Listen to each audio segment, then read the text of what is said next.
When my daughter married a gold digger who only cared about our family's assets, I knew I had to prepare something unbreakable to protect her. I never told her what was really inside that old storage unit downtown. My son-in-law Lucas always looked at it with contempt. "Dad, why don't you just clear out that pile of junk already?" He has no idea that the rusty unit will be the very thing that defeats him. I've endured his schemes for 3 long years, waiting for this exact moment, the day his trap fails, and the truth finally comes to light. Before we unlock the secret of that storage unit, show your support by hitting the like button and subscribing to join our community. We'd love to know which part of the world you're joining us from today. Please remember, while this story is based on real-life lessons, some names and details have been fictionalized for your entertainment. Stay tuned. The lesson ahead is one you won't want to miss. 1 year after everything fell apart, I'm telling you the story from that year. I'm Vincent Ashford. I'm 64 years old, and I live in Los Angeles, the kind of place where the sun shines most days, where palm trees line the streets, and where people reinvent themselves constantly. That's something I learned the hard way. I've spent a lifetime in this city raising my daughter here after my wife Carol passed away 12 years ago. I thought I'd prepared myself for whatever life might throw at me. Turns out I had no idea what was coming. My daughter is named Sophia. She's 31 now, smart as they come with a good heart, the kind of person who sees the best in people even when she shouldn't. 3 years ago, she married a man named Lucas Torrance. I remember the wedding like it was yesterday. Everything was perfect on the surface. The venue looked beautiful, the flowers smelled like heaven, everyone smiled for the photographs. I stood there watching my daughter walk down the aisle, and I felt something twist in my stomach. It wasn't joy. It was something else entirely. I didn't say anything that day. I smiled, I hugged them both. I gave a toast that made people laugh. But I'd already seen something in Lucas's eyes, a way he looked at Sophia that wasn't quite right. It was possessive, like she was something he owned rather than someone he loved. At that time, I was already keeping a secret. For 12 years since Carol died, I'd been renting a storage unit downtown. Not because I was disorganized or because I didn't have room at home. I rented it because I needed a place, a fortress, really, where I could keep the things that mattered most. Carol's documents, her jewelry, the insurance policies, the will, the trust papers that protected Sophia's future. Everything that told the real story of our family's financial life.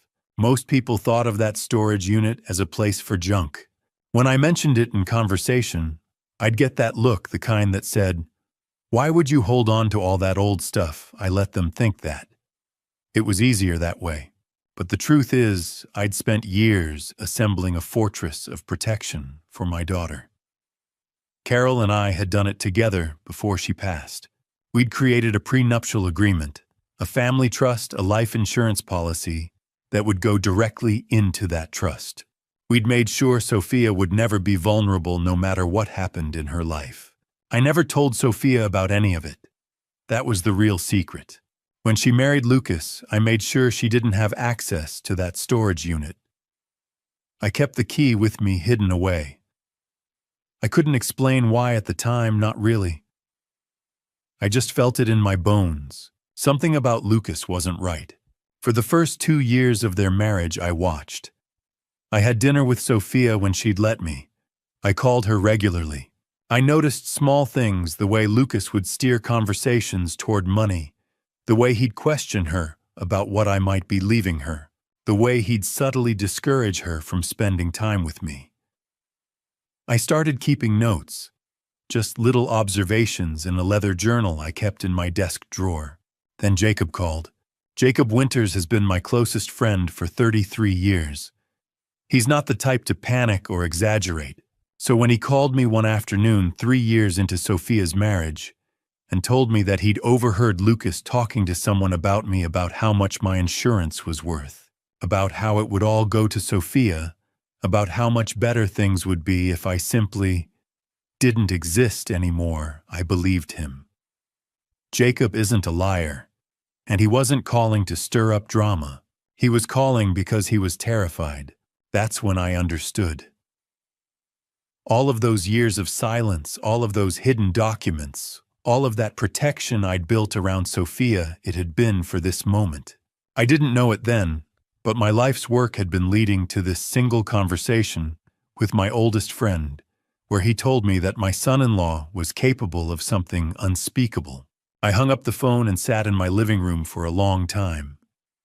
I thought about Carol.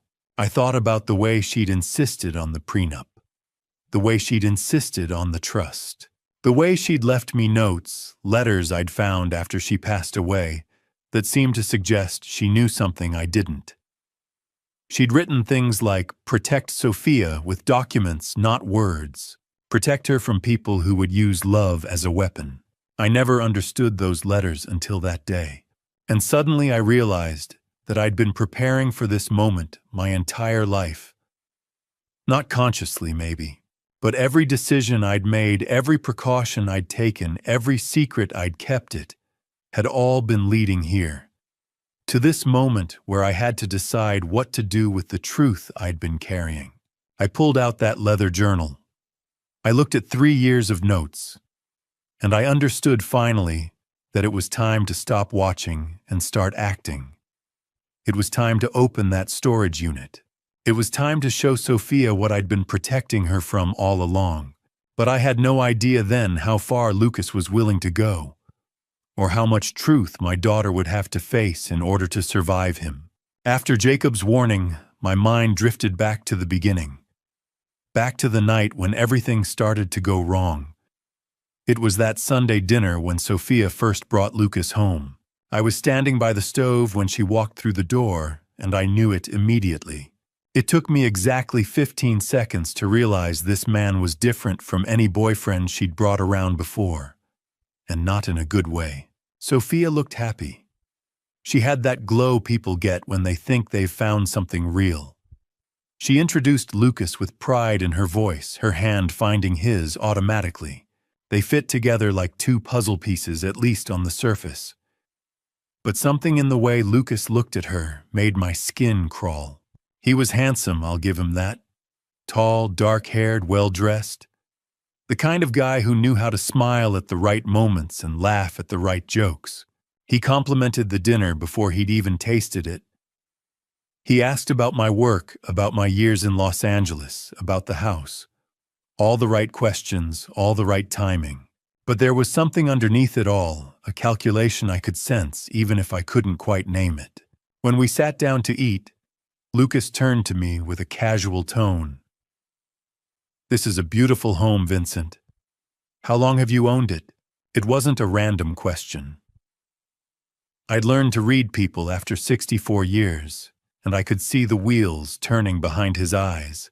He wasn't asking because he was interested in my real estate portfolio. He was assessing, calculating, trying to figure out what I was worth and what he might gain from knowing it. 40 years. I answered, simply cutting into my salmon. Carol and I bought it together. He nodded, filing that information away like a banker tallying assets. Must be worth quite a bit now. LA, real estate right, always going up. Sophia laughed nervously. "Lucas, we just got here. Let's enjoy the meal." But I'd already seen it. The way he looked at her when she said his name like she was a possession he'd already claimed. It wasn't the look of a man in love. It was the look of a man who'd decided what he wanted and was methodically going about getting it. Carol used to talk about this. Years ago, before she got sick, she'd tell me about people who wore charm like a mask. She'd say, "Vincent, love doesn't need to prove itself. Love doesn't calculate. Love doesn't keep score." I remembered those words sitting there at my own dinner table, watching Lucas ask Sophia to pass the butter, while his eyes stayed fixed on me, assessing, measuring. He asked about my work that night, What I did, how long I'd been doing it, whether I was still active or retired. He asked about investments, about whether I traveled much, about whether I had life insurance. The last one caught me off guard, though I didn't show it. He framed it casually, mentioning something about his own policy at work, but the timing felt deliberate. Everyone should have good coverage, he said, smiling at Sophia. You never know what life throws at you. Sophia squeezed his hand, completely oblivious to the undercurrent. She was just happy he was getting to know her father. To her, this was a man meeting her family, asking normal questions. She had no idea that every question was a thread he was pulling, trying to map out the territory he'd decided to occupy. After dinner, Lucas helped me clear the table. For a moment, we were alone in the kitchen, and I felt the weight of his attention shift entirely onto me. It was subtle, just a change in the air, a slight hardening of his expression when he thought Sophia couldn't see. You've done well for yourself, he said, loading dishes into the sink. Sophia's lucky to have this security. There it was. Not I'm lucky to have Sophia. Not we're going to build something together. But Sophia's lucky to have security. Like that was the point of her existence, to inherit what I'd built. I didn't respond. I just kept rinsing plates and handing them over to him. Later that night, after they'd left, I sat in my study with a glass of whiskey. Carol's photograph was on the shelf above my desk, the one taken on our honeymoon, back when we were young and everything seemed simple. I stared at it for a long time. She would have seen what I saw. That instant recognition of danger. She would have known that Lucas Torrance wasn't interested in my daughter as a person. He was interested in what came with her. The house, the money, the life I'd built. Sophia was just the vehicle to get there. That night I made a decision. I wasn't going to say anything to Sophia. Not yet. She wouldn't believe me anyway. Not after just one dinner, not when she was already falling for him.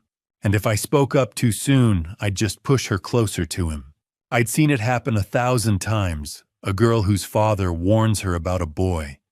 And suddenly that girl is determined to prove everyone wrong. So instead, I decided to watch, to listen, to wait. I pulled out a leather journal from my desk drawer, something Carol had given me years ago, back when she insisted on organizing our finances and our future. I opened to a blank page and dated it Sunday first meeting with Lucas Torrance. Then I wrote down everything I'd observed, the questions he'd asked, the way he'd looked at Sophia, the calculation in his eyes, the comment about security, all of it. I told myself I was just being careful, being protective. But deep down, I think I already knew. I think some part of me understood that this wasn't just a boyfriend. This was a threat, and I was beginning a documentation that would 3 years later become the only thing standing between my daughter and something unspeakable. I should have said something that night. I should have pulled Sophia aside and told her what I'd seen in Lucas's eyes. But I didn't know yet how far he was willing to go. I only knew I had to watch, listen, and wait for the moment when I'd need to act. The real warning came 6 months into their marriage. It was subtle. So subtle that Sophia didn't even see it. But I did. It started with a question Lucas asked her one evening. Sophia called me in a voice that sounded different, confused, wounded. She asked if we could talk, and I knew immediately something had shifted. Dad, Lucas thinks I should know more about the family finances, she said carefully. He says it's weird that I don't know anything about your money. He thinks you're keeping secrets from me. I felt something cold settle in my chest. This was Lucas's move, calculated. But I kept my voice steady. What did you tell him? I told him I didn't really think about it, Sophia said. But now I'm wondering, why haven't you told me about your finances, Dad? It does seem kind of strange. Of course, it seemed strange to her. Lucas had made Sophia question me without ever having to voice a direct accusation himself. He'd planted a seed of doubt about her own father. But that wasn't even the worst part. A week later, Sophia called me again. This time she was upset. Dad, I need to ask you something, and I need you to be honest with me. Of course, I said. What's going on? Lucas says that Jacob has always had feelings for me. He says Jacob told him that he thinks our marriage is a mistake. He says Jacob wants to break us up because he's still in love with me. I went very still. Jacob, my oldest friend. The man who'd been part of my family for 3 decades. Lucas was lying to my daughter about him, and she was believing it. Sophia, that's not true. Jacob would never. How do you know that, Dad? How do you really know what Jacob says when you're not around? The question landed like a punch. She was actually starting to doubt Jacob now. Lucas had successfully taken one of the most important relationships in her life and poisoned it with a lie. And Sophia, being good-hearted, was starting to believe it. Lucas has no reason to lie to me, she said, defensiveness creeping into her voice. He barely even knows Jacob. Why would he make that up? Because Lucas was systematically isolating my daughter. He was cutting her off from the people who might protect her, who might see what he was doing, who might warn her. And he was doing it so cleverly that Sophia couldn't even see it happening. Over the next few weeks, I watched as Sophia pulled away from Jacob. She didn't return his calls as quickly. She made excuses when he invited us both to dinner. And worst of all, I could see the doubt in her eyes when she looked at him, doubt that Lucas had carefully planted there. This was the moment I really understood what I was dealing with. Lucas wasn't just a gold digger looking for an easy score. He was something more dangerous. He was methodical. He was strategic. He understood psychology in a way that most people don't. He knew exactly how to manipulate my daughter, not through force or aggression, but through seeds of doubt and carefully crafted lies. One night I sat in my study and pulled out that journal, the one I'd started after that first Sunday dinner.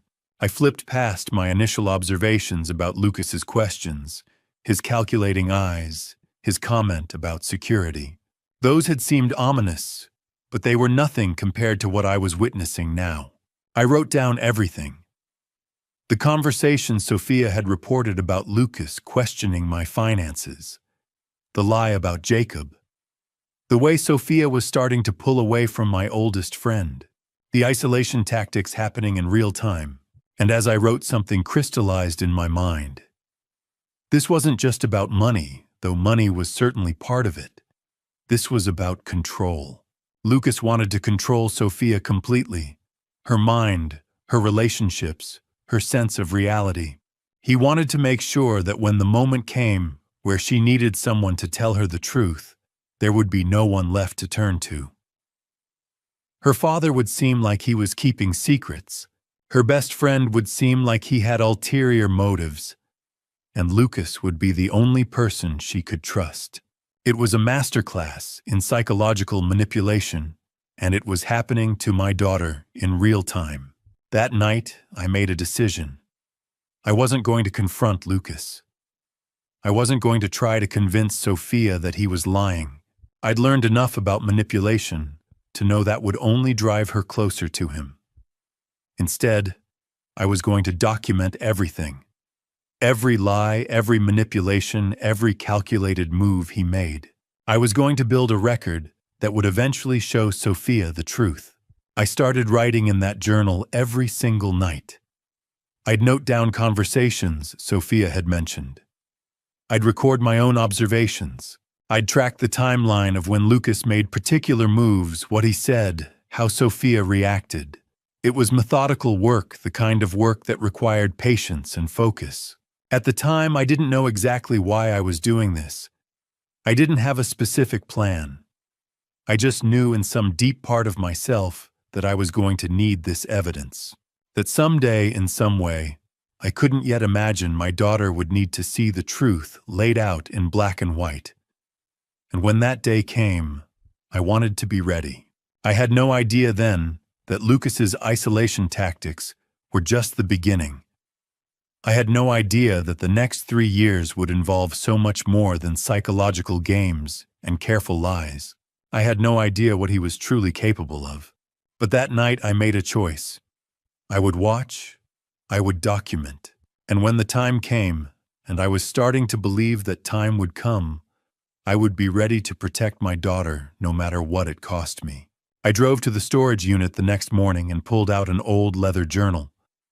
It had been sitting there for 12 years untouched. I'd bought it years ago thinking maybe I'd write about the time I spent with Carol. I never did. Now I opened it to the first blank page. The leather was soft, worn in places. I uncapped a pen and looked at the empty page in front of me. For a moment, I just sat there in that climate-controlled storage unit surrounded by boxes of my life trying to figure out how to begin. I dated the first entry May 15th, 2021. Then I wrote Sophia seemed distant today. Lucas must have said something to her.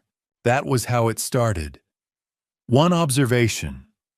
One sentence. But I knew even then that this journal would become something important. So I committed to it. Every week I'd come to the storage unit and write down what I'd seen, what I'd heard, what I'd noticed. By June, the entries had become more detailed. June 3rd. I watched Lucas touch Sophia's arm when she laughed too hard at something I said. She was happy. He didn't like that. The touch wasn't affection, it was a signal, a subtle reminder that he was there watching, controlling even her joy. July 12th. Lucas checked Sophia's phone while she was in the bathroom. He did it like it was nothing, like he had every right. When she came back, he smiled at her like nothing had happened. She had no idea. August 8th. Lucas said to Sophia, "Your father doesn't understand us. He's too old to see what we have." And I watched my daughter nod. I watched her accept that I was the enemy, that he was the only one who truly cared about her. The pattern started to emerge around September. It wasn't random. It wasn't occasional moments of jealousy or insecurity. It was systematic, methodical, deliberate. September 20th. Lucas insisted Sophia's yoga class was a waste of money. She didn't argue. She just accepted it. I'm starting to see the bigger picture now. It's not just about money or control of her time. It's about erasing her sense of self. Every no he gives her, every decision he makes for her, every opinion he corrects. It's all part of the same pattern. October 5th. I overheard Lucas on the phone. He was talking about Sophia's future, about inheritance, about how much better their life would be when her old man was gone. Those were his exact words. I felt something cold move through my chest. October turned into November, and the pattern became impossible to ignore. I filled page after page with observations, dates, specific moments. Lucas controlled what Sophia wore. He controlled who she saw. He controlled how much money she had access to. He controlled her schedule, her phone, her relationships. But it was more than that. He controlled the narrative. He controlled what she thought about me, about Jacob, about herself. He'd told her I was keeping secrets. He'd told her Jacob wanted to destroy their marriage. He'd told her she was lucky to have him, that no one else would love her like he did. November 15th. 3 patterns clearly established. First, isolation. Lucas has successfully cut Sophia off from everyone who might protect her. Second, financial control. He knows every dollar she has. Third, psychological manipulation. He's rewired how she thinks about the people who love her. November 28th. But there's a fourth pattern emerging, and this one scares me the most. Lucas is asking more questions about my life, my work, my insurance, my assets. This isn't just about loving my daughter anymore. This is about something else entirely. By December, I'd filled almost 200 pages. 200 pages of observations, dates, times, specific quotes. 200 pages documenting the careful, calculated way Lucas was dismantling my daughter's independence and replacing it with dependence on him. I sat in the storage unit on December 15, 2021, and read through an entire year of entries. The pattern was unmistakable. It was clear. It was undeniable. Lucas wasn't a boyfriend who'd gotten a little too controlling. He wasn't a husband with jealousy issues. He was something far more calculated. He was a predator, and he was following a specific playbook that he'd likely used before would likely use again. The isolation had happened first, then the financial control, then the psychological manipulation, and now the targeting, the questions about my money, the comments about how much better things would be when I was gone. I didn't know where this was heading. I didn't know what Lucas was truly capable of. But as I sat there in that cold storage unit surrounded by evidence, I understood something with complete certainty. I was watching a pattern unfold in real time, and I had no idea how it would end. But I knew one thing absolutely. I knew that I had to be ready for whatever came next. Because patterns like this, patterns of control, of isolation, of psychological destruction, they don't stop on their own. They don't reach a plateau where the person gets comfortable and decides that's enough. Patterns like this escalate. They intensify. They grow darker and more dangerous with every passing month. And I had a sinking feeling that the worst was still to come. 3 years. That's how long I watched. 3 years of family dinners where Lucas smiled and played the perfect son-in-law. 3 years of filling that leather journal with his behavior. 3 years of staying silent because I didn't have enough proof to make anyone believe me. It wasn't easy. Those 3 years were a study in restraint. Every Sunday dinner, every phone call, every time Sophia mentioned something Lucas had said or done, I had to bite my tongue. I had to smile and pretend everything was fine while documenting the slow destruction of my daughter's life in that journal locked away in the storage unit. Lucas became bolder as time went on. The isolation deepened. By year 2, Sophia had virtually no friends left. Lucas had systematically poisoned every relationship with lies. He told her that her college friends were jealous of her marriage. He said her work colleagues were trying to manipulate her. He convinced her that everyone wanted to see them fail. And Sophia believed him. The control over money intensified too. By the 3rd year, Lucas had taken over her paychecks completely. She couldn't buy a coffee without him knowing about it. When she asked why, he'd say it was because they were building a future together, and trust meant transparency. It sounded romantic when he said it, but it was control, pure and simple. I watched Sophia become smaller. The light in her eyes dimmed. She laughed less. She questioned herself more. When she came to my house for dinners, which became less and less frequent, she seemed like a shadow of the daughter I'd raised. And the bruises started appearing in year 2. The first one was on her arm. She said she'd fallen. The next was on her hip. A car door, she claimed. Then there was a bruise on her thigh that she said came from bumping into the bed frame. Each time there was an explanation. Each time it sounded more implausible than the last. But Sophia delivered these stories without hesitation, like Lucas had rehearsed them with her. Then came the bruises on her face. A misunderstanding with a door. A clumsy moment at home. Stories that didn't hold up to scrutiny, but which Sophia delivered with the conviction of someone who'd been told to believe them. Every time I saw a new bruise, something inside me wanted to explode. I wanted to grab Sophia and drag her away from him. I wanted to call the police. I wanted to do something, anything, to stop what was happening to my daughter. But I couldn't. Not without proof that people would believe. I'd seen this before. The more the father intervenes, the more the daughter defends her abuser. The more we try to save them, the more they cling to the person hurting them. So I did what I could do.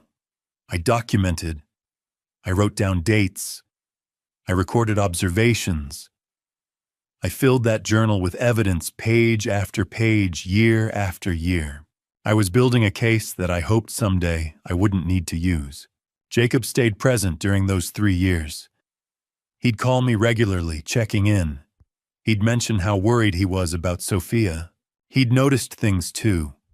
The isolation, the fear in her eyes, the way Lucas always had his hand on her somewhere, always maintaining contact, always reminding her he was there. "See, Vincent, something's wrong," Jacob said to me more than once. "I can feel it. This isn't normal." I knew he was right. But what could we do without proof? What could we say that wouldn't backfire? By year 3, I'd filled nearly 800 pages. The journal was thick with my observations, my fears, my documentation of Lucas's systematic abuse.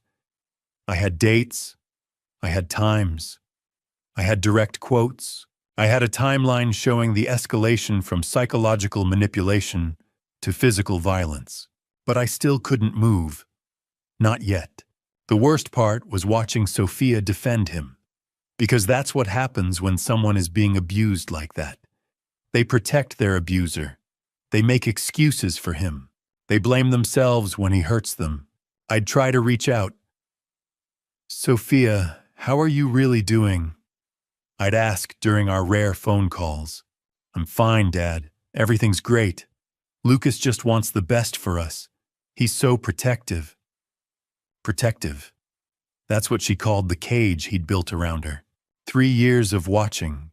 3 years of waiting.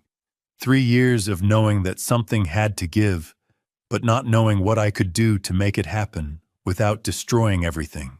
And then one afternoon, Jacob called me. His voice was different, serious, urgent in a way I'd never heard before.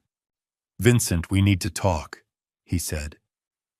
"I need to see you, today, because I saw something and I think you need to know about it." My heart dropped. I'd been waiting for 3 years for something to shift. I'd been documenting everything, preparing for the moment when I'd need to act. But I'd never expected it to come from Jacob. "What did you see?" I asked. "Not over the phone," Jacob said. "We need to meet in person. And Vincent, I think it's worse than we thought." Those words changed everything. Because Jacob had finally seen what I'd been documenting all along. He'd finally witnessed something so undeniable that he couldn't look away anymore. After 3 years of silence, after 3 years of watching and waiting and preparing, someone else had finally seen the truth. And I realized that everything I'd been doing, all that documentation, all that patience, all that careful recording of evidence, it had all been leading to this moment. This phone call, this shift, the moment when everything was about to change. I met Jacob at a small cafe near my house. He looked worried in a way I recognized immediately. It was the same expression I'd been wearing for 3 years. He was already sitting at a corner table when I arrived, a cup of coffee in front of him that he wasn't drinking. His hands were folded tight like he was trying to hold something in.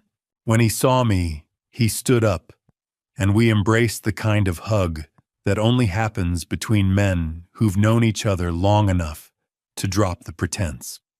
"Vincent," he said, sitting back down.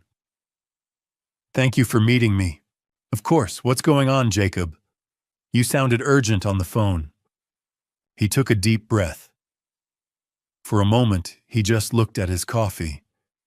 Then he started talking. "I've been trying to help Sophia," he said quietly. "For months now, I've tried to reach out to her to let her know I'm here if she needs me. But every time I try, she pushes me away. And I finally understand why." "What do you mean?" I asked, though I already knew the answer. "Lucas has told her things about me," Jacob said, pain crossing his face.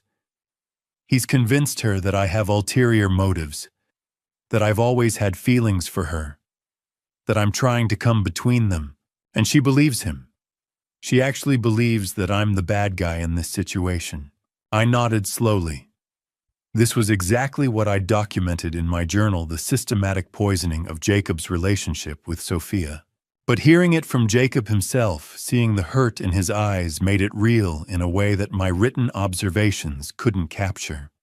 That's not all. Jacob continued. Vincent, I've been paying closer attention lately, and I'm seeing things that scare me. Sophia looks diminished, like a version of herself that's shrinking, and the way Lucas watches her, the way he controls every interaction she has, it's not love. It's something else. I know, I said quietly. Jacob looked up at me. You know, I didn't answer immediately. I just looked at him, this man who'd been my friend for 33 years, who'd always been there for me, who'd kept showing up for Sophia even when she pushed him away. I made a decision in that moment. Jacob, I need to tell you something, and I need you to listen without interrupting until I'm finished.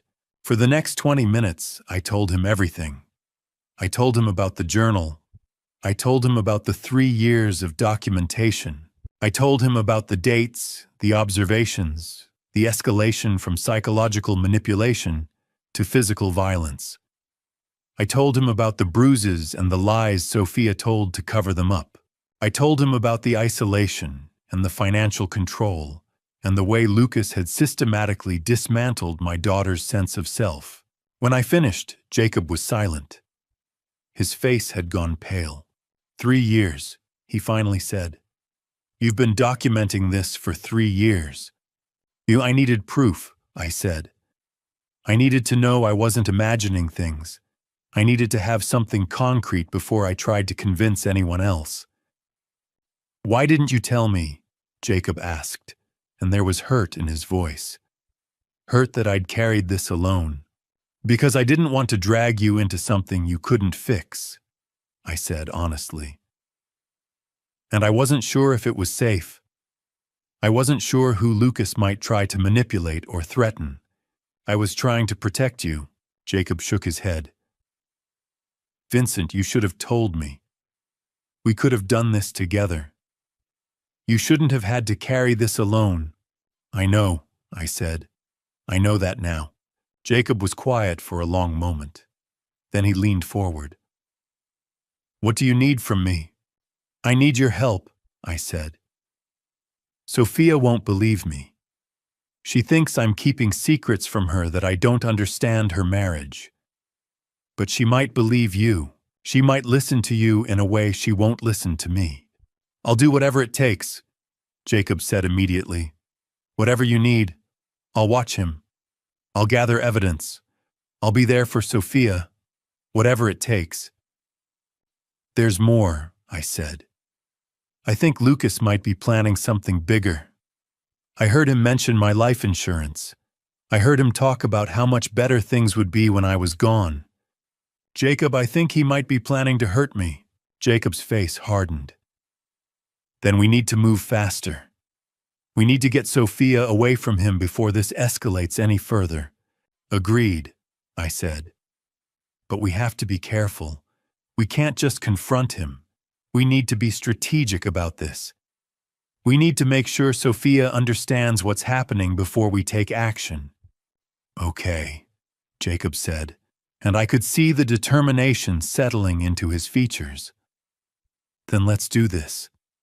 Tell me everything, every detail, every observation. We're going to build a case so airtight that Sophia won't have any choice but to see the truth. For the first time in 3 years, I felt like I could breathe. I wasn't alone anymore. Someone else knew. Someone else understood. Someone else was willing to fight for my daughter. Jacob and I spent the next 3 hours at that cafe, going through my documentation, reviewing the timeline, discussing strategy. We talked about how to approach Sophia, how to present the evidence in a way that wouldn't make her defensive, how to protect her if Lucas reacted badly. And as the afternoon light shifted through the cafe windows, I realized something fundamental had changed. I'd spent 3 years watching and documenting in isolation. But now with Jacob beside me, I understood that this fight wasn't mine alone to fight. We were in this together. Two men who loved Sophia. Two men who'd finally decided that the time for documentation was over. The time for action was beginning, because now there were two of us who knew the truth. And that changed everything. 3 weeks after Jacob and I made our plan, he called me with words that turned my blood to ice. "Vincent," he said, and I could hear the alarm in his voice. "I just ran into Sophia at the grocery store. Vincent, she has bruises on her arms. Dark bruises. And when I asked her about them, she said Lucas told her that if she told you about anything, he'd hurt you." I went very still. For 3 years, I'd documented the escalation. I'd watched it unfold in my journal page after page. But this was different. This was a threat against me. This was Lucas crossing a line he couldn't uncross. "Tell me exactly what she said," I said quietly. Jacob recounted the conversation. Sophia had tried to brush off the bruises at first, giving some excuse about falling. But Jacob had pressed gently, and she'd finally broken. She'd told him that Lucas had gotten angry with her over something trivial. She'd laughed too loud at something on her phone. Lucas had grabbed her arms hard enough to leave marks, and then he'd said the words that had terrified her more than anything else. "If you tell your father about this, I'll make sure he pays for it. One way or another, he'll regret ever trying to take you away from me. I'm coming to get her," I said immediately. "Give me the address." "Vincent, what are you going to do?" Jacob asked. "I'm going to bring my daughter home," I said. "Tonight." I hung up the phone and sat for a moment in the silence of my house. My hands were shaking. For 3 years, I'd maintained a kind of controlled anger, a focused, documented rage that I'd channeled into the journal, into evidence, into preparation. But this was different. This was a man threatening my life while he beat my daughter. This was someone who'd crossed from psychological abuse into physical violence and intimidation. This was someone who'd made a fatal mistake by putting his threat into words, giving Jacob a witness, giving me something concrete. At that moment, something fundamental shifted inside me. This wasn't about protecting Sophia from a manipulative boyfriend anymore. This wasn't about careful documentation and legal strategy. This was about survival, her survival. I stood up and grabbed my keys. I didn't think about what I'd say to Lucas. I didn't formulate a plan. I just knew that I needed to get to my daughter. I needed to get her away from that apartment, away from that man, away from someone who was willing to hurt her and threaten me to keep control. As I drove toward the address Jacob had given me, my mind was racing. I thought about the 3 years of documentation. I thought about the 800 pages in that journal. I thought about every bruise, every lie, every moment of isolation I'd watched Lucas inflict on my daughter. And I thought about the fact that all of that preparation, all of that patience had been leading to this moment, this night, this drive toward my daughter's apartment. The city lights blurred past as I navigated the streets. Sophia and Lucas lived about 30 minutes from my house in a condo near Malibu. It was meant to be a beautiful place. Lucas had been so proud of it when they'd bought it. But I'd always known it was a cage. A beautiful oceanfront cage that kept my daughter isolated from everyone who could help her. I thought about what I'd do when I got there. Would Lucas even let me in? Would he try to stop me? Would there be a confrontation? I didn't know. All I knew was that I couldn't leave Sophia there another night. I couldn't pretend anymore. I couldn't wait for the perfect legal moment. The time for waiting was over. My phone buzzed. A text from Jacob. "Drive safe. I'm here for you. Whatever happens, you're not doing this alone." Those words steadied me. Jacob was right. I wasn't alone. I had documentation. I had a witness. I had 3 years of evidence. I had a friend who was willing to stand with me. But more than that, I had clarity about what needed to happen. Lucas had made his intentions clear. He'd threatened my life to keep control of my daughter, and I was going to extract her from that situation, whatever it took. I gripped the steering wheel tighter as I drove. The ocean came into view, dark and vast under the night sky.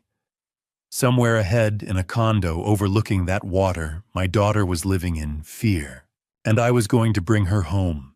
But as I drove, another thought crept in. A darker thought.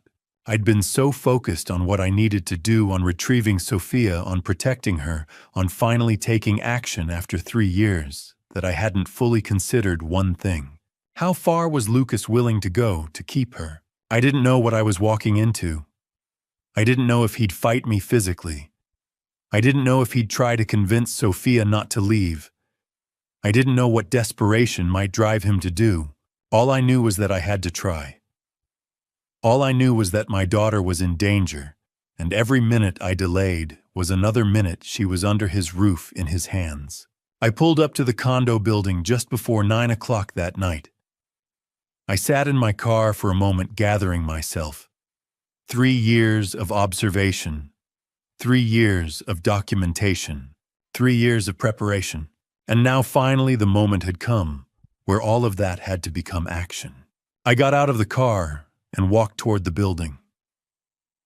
I didn't know exactly what was about to happen, but I knew one thing with absolute certainty: tonight, everything was going to change, because Lucas had made a critical error. He'd threatened me. And in doing so, he'd given me permission to stop being patient, to stop being careful, to stop documenting and start acting. I was coming to get my daughter, and I had no idea what Lucas was willing to do to stop me. After Sophia let me in, and I saw those bruises with my own eyes, I made a decision. It was time. Time to show my daughter what I knew. Time to show Jacob the full extent of Lucas's behavior. Time to open that leather journal and lay everything bare. I called Jacob immediately. "Come to Sophia's apartment," I said. "Bring your keys. We're getting her out tonight." 20 minutes later, the 3 of us were sitting in Sophia's living room. I'd retrieved the journal from my car. I'd brought it with me, knowing instinctively that tonight would be the night I'd need it. Sophia looked at that worn leather book in my hands with confusion. "What is that, Dad?" "The truth," I said quietly. "Everything I've documented, everything I've seen, everything Lucas has done to you." I opened to the first entry and started reading aloud. June 3rd, 2021. Lucas told Sophia that her father doesn't understand love. He said his controlling behavior is normal. He said it's just how people who truly care act. Sophia's face went pale. I kept reading. September 12th, 2021. Sophia stopped mentioning her friends. Lucas made her choose. Him or them. She chose him. She always chooses him. It's October 14th, 2021. I watched Lucas check Sophia's phone while she was in the bathroom. She came back and thanked him for caring so much. She called it protection. I turned more pages. Each entry was a brick in a wall of evidence.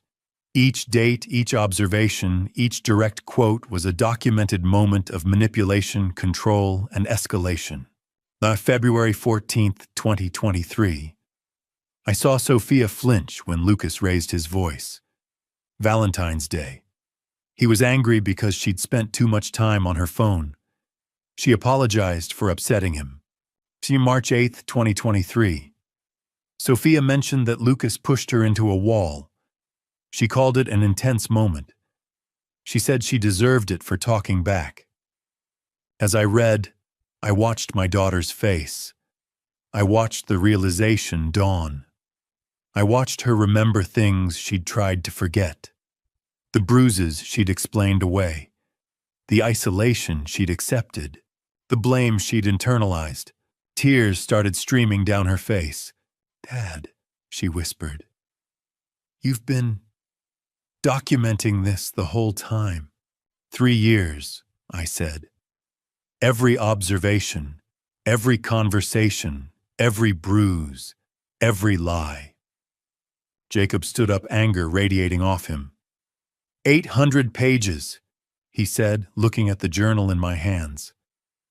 He's been doing this to her for 800 pages. I continued reading methodically, working through the journal. I read about the financial control, about how Lucas had systematically isolated her from everyone who cared about her, about how he'd poisoned her mind, against me, against Jacob, against anyone who might see what he was doing. I read specific dates and specific incidents. The moment he'd told her that I was keeping secrets. The moment he'd lied about Jacob. The moment he'd started checking her phone. The moment the first bruise appeared. The moment the bruises became more frequent.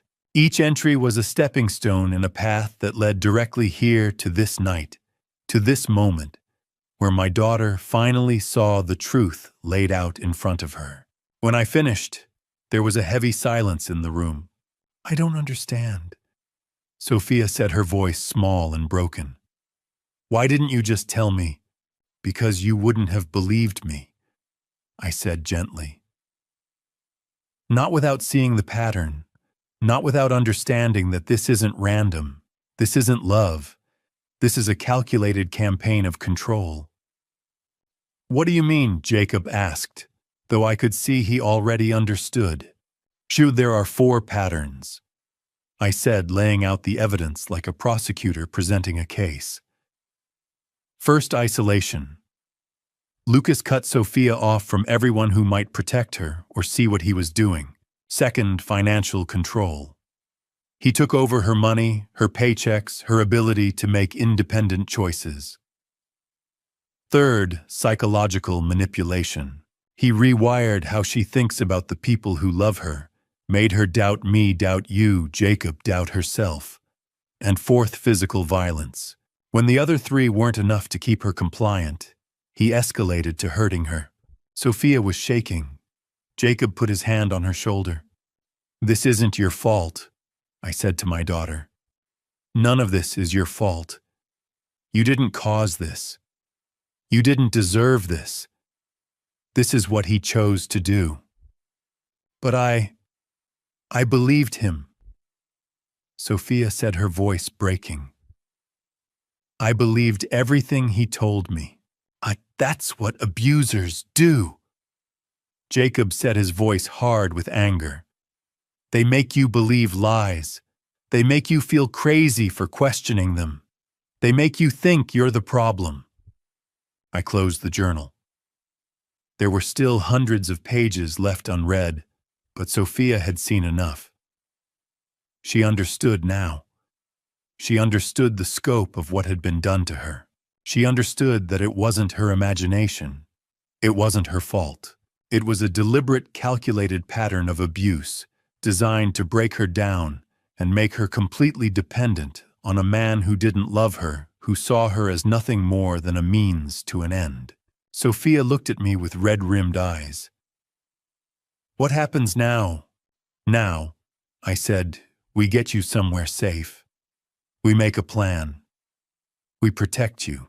But even as I said it, I felt a shadow of something else. Something I hadn't told them. Something that was still unfolding in ways I couldn't predict. Because the documentation I'd done, the evidence I'd gathered, it only told part of the story. It showed what Lucas had done. But it didn't show what he was planning to do. It didn't show the depths of his desperation or the lengths he might go to in order to keep control. And as I looked at my daughter finally seeing the truth, I realized something that chilled me to my core. The worst part wasn't in that journal. The worst part was still coming. About 2 months after that night, Lucas made his move. He had Sophia ask me about the house. Not to live in, to own. He wanted ownership. He wanted the asset. He wanted everything. I was in my study when Sophia called. Her voice sounded different, coached, rehearsed. "Dad, I need to talk to you about something," she said carefully. "Lucas and I have been thinking. We need a bigger place. We want to build a life together and the condo isn't enough. We were wondering if you'd consider helping us with the house." I knew exactly what this was. I documented conversations where Lucas had talked about my house. I'd written down the moment he'd realized it was worth nearly $1 million. I'd noted the exact date when his eyes had changed, when he'd started calculating how to get his hands on it. "Sophia, I'm not going to give you my house," I said calmly. "That's not going to happen." There was silence on the other end. Then I heard Lucas's voice in the background, angry, demanding, telling her what to say next. "Why not?" Sophia asked, and now there was desperation in her voice. "Why won't you help your own daughter?" "Because your house isn't mine to give away," I said. "And because I know what this is really about." I hung up the phone. 2 hours later, Lucas called me directly. This was new. This was a shift. He'd never called me before. He'd always worked through Sophia. "Listen here," he said, his voice cold and sharp. "You're being selfish. Your daughter needs your help, and you're refusing because you're a controlling old man who can't stand to see her happy." "That's not what this is about," I said. "You know what you are." Lucas continued, his voice rising. "You're a coward. You hide behind your money and your secrets, and you won't even help your own child. You're the reason she's unhappy. You're the reason we're struggling." I stayed silent. I'd learned long ago not to engage with his manipulation. "I'm taking care of your daughter," he said. "I'm the one who loves her. I'm the one who's there for her. And you sit in that big house of yours, judging us, keeping us poor, keeping us down. You're pathetic." "Is there anything else?" I asked quietly.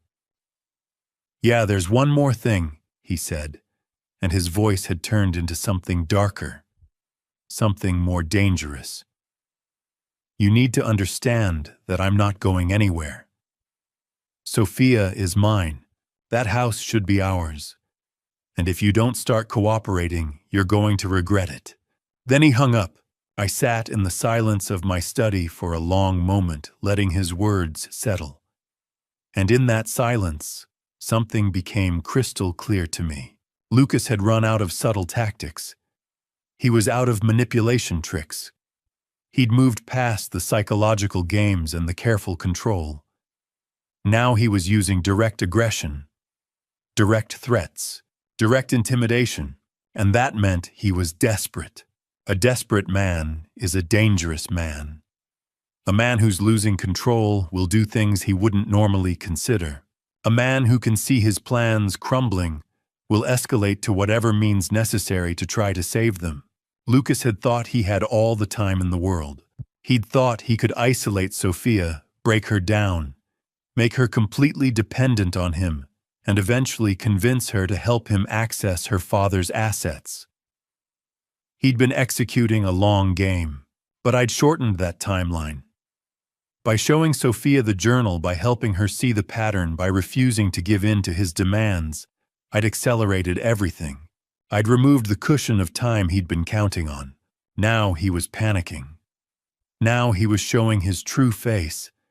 And now I knew with absolute certainty that things were going to get much worse before they got better. I picked up my phone and called Stephen Garrett, the family lawyer. The same man I'd consulted with years ago when Carol and I had set up the prenuptial agreement and the trust. "Stephen, it's Vincent," I said when he answered. "We need to talk about Lucas Torrance, and I need you to understand something. I think he might be planning to do something illegal." I spent the next hour on the phone with Stephen, going through everything. The journal, the documentation, the escalation from psychological abuse to physical violence to direct threats. The attempt to pressure Sophia into helping him access my assets. Now, you need to file a restraining order, Stephen said firmly, and you need to do it now. This man is escalating, and escalation patterns like this don't stop on their own. I know, I said. I've been watching him escalate for 3 years. Then you know what comes next, Stephen said. You know that desperate men do desperate things. After I hung up with Stephen, I sat in my study and thought about everything that was coming. A restraining order would anger Lucas further. It would back him into a corner. It would force him to make a choice, except that he'd lost or escalate to something even more dangerous. I didn't know which way he'd go, but I knew that the time for documentation was truly over now. The time for careful observation had ended. Now it was time for legal action, time for protection, time for preparation, because Lucas had finally shown me his true face, and what I'd seen was a man capable of anything. That night, I made calls. To the lawyer, to Jacob, to a private investigator I'd worked with years ago. I began the process of building legal walls around myself and my daughter. I started the paperwork for a restraining order. I made sure that everyone who needed to know understood that Lucas Torrance was dangerous, and I understood finally that the house had never really been about shelter. 3 weeks after I'd filed the restraining order, I received a call from Morris Reed, the manager at Secure Vault Storage. "To Mr. Ashford," he said, and I could hear the concern in his voice. "We've had an incident. Someone tried to cut the lock on your unit." My blood went cold. "Tell me what happened." "A man came in this morning around 11 o'clock. He didn't have access to the building. He came in through an unsecured side door. He went directly to your unit number 247, and he had bolt cutters. When I confronted him, he got aggressive, started yelling about how the unit belonged to his wife, how he had every right to access it. I told him to leave, and when he wouldn't, I called security." "And did he say his name?" I asked, though I already knew the answer. He wouldn't give one, but the security footage should have him on camera. He was tall, dark hair, probably mid-30s, very angry. The kind of angry that suggested he knew exactly what he was looking for. Lucas. It was definitely Lucas. "What did he do when you told him to leave?" I asked. "He left, but not before threatening me. Said he'd be back. Said he knew what was in that unit, and that I couldn't stop him from accessing his wife's inheritance." My mind raced. Lucas had found the storage unit. Somehow, some way he'd tracked down the location, and he was desperate enough to attempt a break-in in broad daylight with security cameras recording everything. "Morris, I need you to listen to me very carefully," I said. "That man is not to be allowed access to my unit under any circumstances, not for any reason. If he comes back, if anyone matching that description comes back, I want you to call the police immediately. Do you understand?" "Yes, sir. I'll make sure of it." "Should I increase security?" "Yes, and I'm going to call the police right now to report this." I hung up and immediately dialed the local police department's non-emergency line. I reported the attempted break-in, provided a description of Lucas, and explained the situation. The officer took my information and promised to file a report. With the restraining order already in place, an attempted break-in was a clear violation. Then I called Jacob. "Lucas tried to break into the storage unit," I said without preamble. There was silence on the other end. "Then this morning, he had bolt cutters. The manager stopped him, but he's threatening to come back." "Hi, Jesus," Jacob breathed.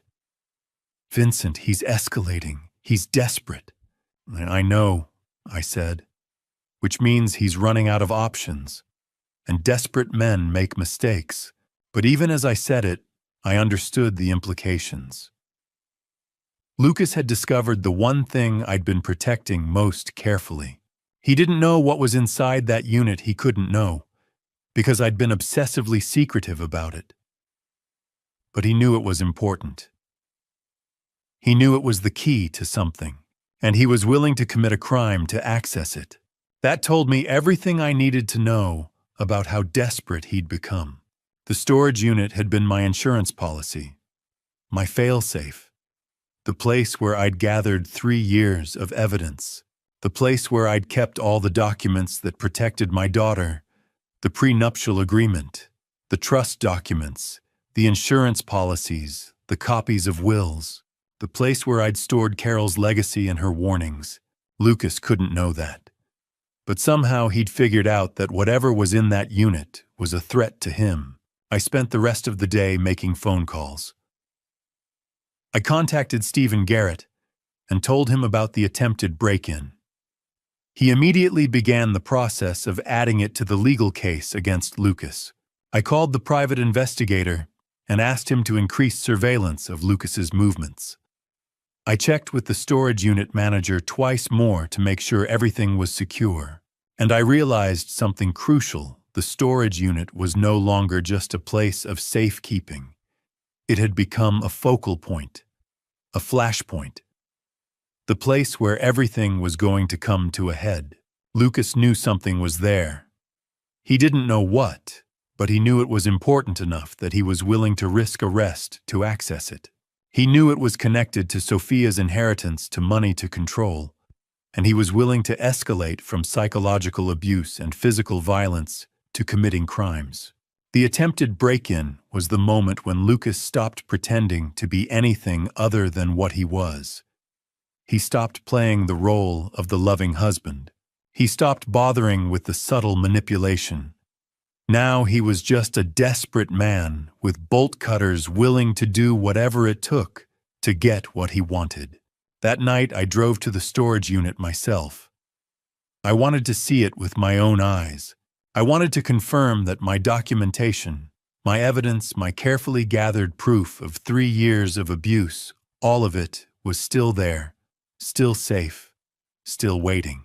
I pulled into the climate-controlled facility and walked to Unit 247. Everything was intact. The lock was still secure, uncut. Inside, I could see the boxes, the ones containing Carol's belongings, the ones containing my journal, the ones containing the legal documents that protected everything my wife and I had built. Lucas hadn't gotten inside, but he'd confirmed something crucial. He knew the unit existed, and he knew it mattered, which meant that time was no longer on my side, which meant that Lucas would keep trying, which meant that whatever was going to happen next would happen soon. I locked the unit and walked back to my car. As I drove home, I thought about the pattern I'd documented for 3 years: isolation, financial control, psychological manipulation, physical violence, and now desperation. Desperation was the final stage, and desperation was the most dangerous. Because a desperate man with nothing left to lose would do things that a calculating man would never consider. A desperate man would stop calculating the consequences and start thinking only about survival. And I had no idea what Lucas would do when he realized that the storage unit was his last chance, his last hope of accessing the leverage he needed to control my daughter and secure his future. That's when I called Jacob. I told him we needed to meet immediately, because I'd just realized something that changed everything. We sat in my study with the door closed. "The storage unit break-in attempt," I said. "That wasn't random. That was desperation. That was a man running out of time and running out of options." Jacob leaned forward. "You think he's planning something bigger?" "I know it," I said. "I've spent 3 years documenting this man's behavior. I've watched him escalate from psychological manipulation to physical violence. And we're at a threshold now. We've crossed into a new territory." "What do you mean?" Jacob asked. Lucas has lost control, I said. He tried to manipulate Sophia and she saw through it. He tried to intimidate me and I didn't back down. He tried to access the storage unit and he failed. Every move he's made recently has resulted in him losing ground. And men like Lucas, men who've built their entire identity on control, they don't handle losing well. I stood up and walked to the window. The night was dark outside. When a man like that realizes he's losing everything, he doesn't try to negotiate anymore. He escalates to the only option he has left: elimination. You think he's planning to hurt you, Jacob said. It wasn't a question. Mo, I know he is, I said. I can feel it. And he believes he can get away with it. He thinks that if I'm gone, Sophia will be vulnerable again. He thinks without me there's no one to protect her. Jacob stood up. We need to go to the police. Based on what? I asked. An attempted break-in overheard conversations from years ago. They won't do anything. Then what do we do? Jacob asked. We prepare, I said. We gather more evidence. We make it impossible for him to act without consequences. I picked up my phone and called the private investigator. I need you to put full surveillance on Lucas Torrance, 24 hours a day. I want to know everywhere he goes, everyone he talks to. And if he makes any calls about insurance, about money, about me, I want to know immediately. Over the next few days, Jacob and I developed a plan. We arranged for him to check in with me daily. We coordinated with the private investigator to keep Lucas under constant surveillance. I varied my routines, taking different routes, changing my schedule. I increased security at my house, new locks, motion sensors, security cameras. I slept poorly. Every sound made me alert, but I was also calm. Because I'd spent 3 years preparing for this. I'd documented everything. I'd gathered evidence. I'd built a case. One night, I sat in my study and pulled out the leather journal. I flipped through the pages. 3 years of observations, 3 years of documentation, 3 years of watching a man systematically destroy my daughter's life. And now I realized we were at the end of that story. The ending was approaching. And it wouldn't be quiet. It wouldn't be subtle. It would be violent in whatever way Lucas chose to make it. I called Stephen Garrett, my lawyer. I want to make sure that if anything happens to me, everything is in order. I want Sophia protected. I want the storage unit secured. I want my documentation to be found and understood. Vincent, are you in danger? Stephen asked directly. Well, I think so, I admitted. I think Lucas is planning something. And I want to make sure that even if something happens to me, the truth comes out. I spent that night making arrangements. I left copies of my journal with Stephen, with Jacob, with the private investigator. I updated my will. I made sure that everything I'd documented would survive me even if I didn't. Because I understood finally that I'd been preparing for this moment my entire life. Not consciously, maybe. But every decision I'd made, every precaution I'd taken, every document I'd kept it, had all been leading here. To this moment where I was ready. Jacob called me the next morning. The investigator called me. Lucas has been making calls. To someone. Multiple calls. Very careful. Very deliberate. What kind of calls? I asked. He's asking questions about your schedule, Jacob said. About where you go, about your routines. I felt a chill run through me. But I wasn't afraid. I was ready, because I'd finally reached the moment I'd been preparing for all along. The moment when everything would come to a head. When Lucas would make his move. When the careful plan he'd been executing for 3 years would either succeed or fail. And I was going to make sure it failed.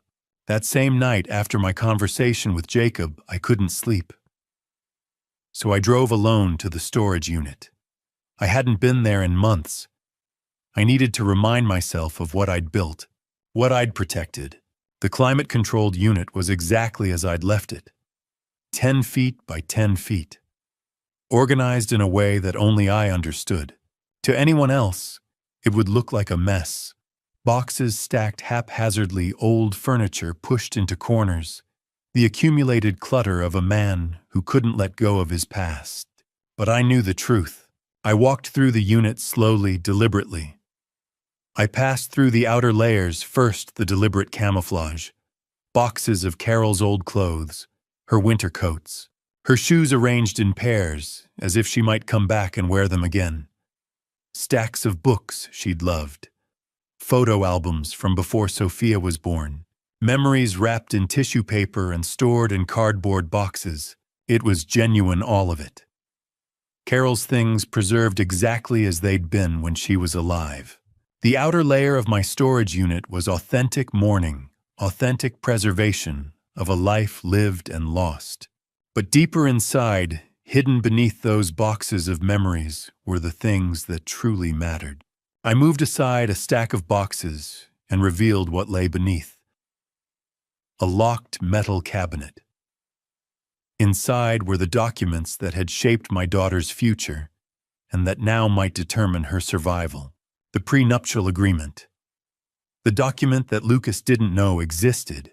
Sophia had signed it 3 days before their wedding, after a conversation with her mother, a conversation that had happened in the hospital when Carol knew her time was running out. She'd made Sophia promise to protect herself, to let me guide her toward legal protections that would keep her safe from men like Lucas. The trust documents, created by Carol and me 12 years ago, long before we knew Lucas Torrance existed. The trust that owned the house. The trust that controlled the investment portfolio. The trust that was separate property, untouchable by a spouse, unaffected by divorce or death. Sophia was the sole beneficiary. The life insurance policy. $1 million payable directly to the trust. Not to Sophia individually. Not to me. To the trust. Which meant that even if something happened to me, even if Lucas somehow got access to my estate, the insurance would go directly to Sophia's protected assets. The will. Updated 6 months ago after I'd begun documenting Lucas's behavior. Everything I owned went to Sophia, but it went through the trust. Every asset was protected. Every dollar was shielded. The deed to the house. My name clear and simple. Not Sophia's. Not joint ownership. Just mine. The house that Lucas had tried so desperately to acquire. The house he'd convinced Sophia was the key to their future. It was the key to something all right, but not in the way he thought. And then there were the 3 years of documentation. 800 pages of journal entries. Photographs of bruises. Medical records from the hospital, where Sophia had gone reluctantly after one particularly violent incident. Emails I'd printed out. Text messages I'd screenshotted.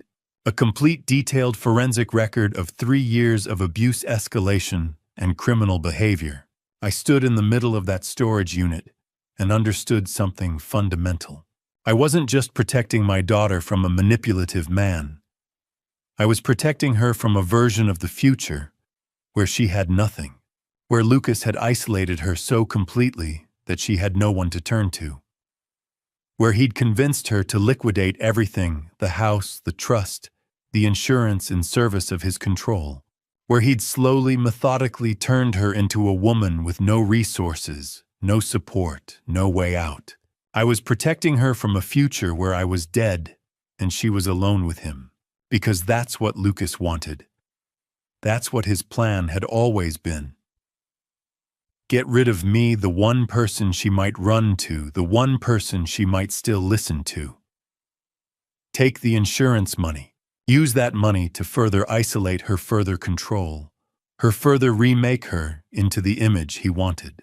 And then once she was completely broken, completely dependent, completely his take everything else.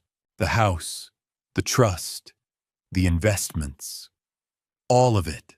I looked at the locked cabinet containing all these documents, and I understood Lucas's desperation with perfect clarity. He'd been patient for 3 years, but he knew the endgame had to come soon. He knew that the longer he waited, the more likely it was that Sophia would wake up, that she'd see the truth, that she'd escape. So he was accelerating. He was trying to break into the storage unit because he knew somehow that it contained the proof of his plans. He was asking about my schedule because he was trying to figure out how to access me. He was making calls to someone he trusted enough to help him. The next step was clear. He was going to move against me. And when he did, he was betting that I wouldn't have time to protect what I'd built. He was betting that Sophia would be too grief-stricken, too broken, too confused to hold on to the trust documents and the prenuptial agreement and the insurance policies. He was betting that he could still win. I ran my hand over the metal cabinet. Inside this box was everything, the proof, the protection, the future I'd secured for my daughter without her knowledge, without her understanding, with only the guidance of a dying woman who'd seen something in me that I hadn't fully seen in myself. Carol had known.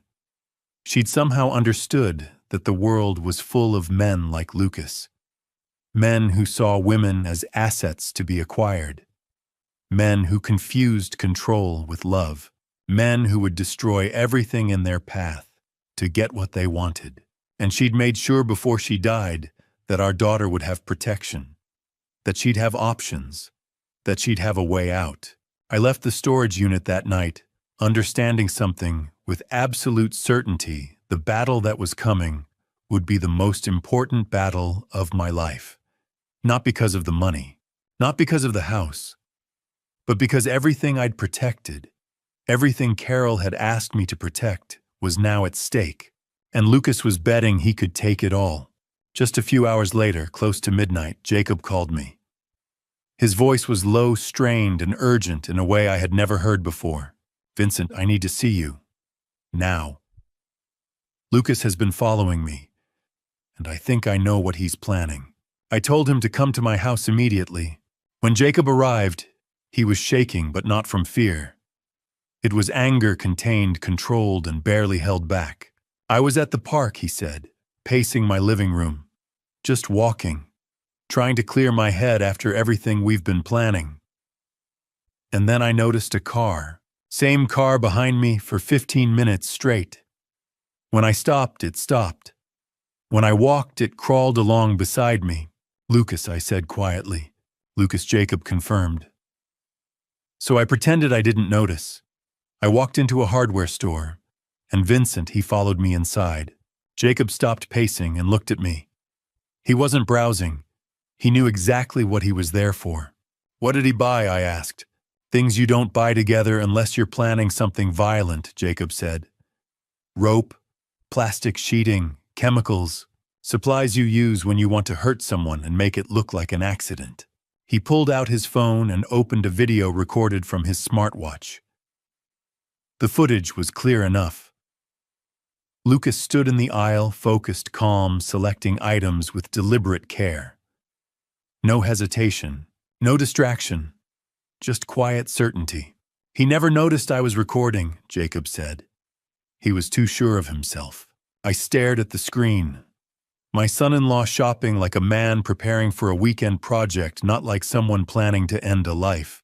Why would he risk being seen, I asked, though the answer was already forming. "Because he's desperate," Jacob said. "He knows about the storage unit. He knows you have evidence, and he knows that once Sophia sees it, she'll leave him. She'll take the house, the insurance, everything. He'll be finished."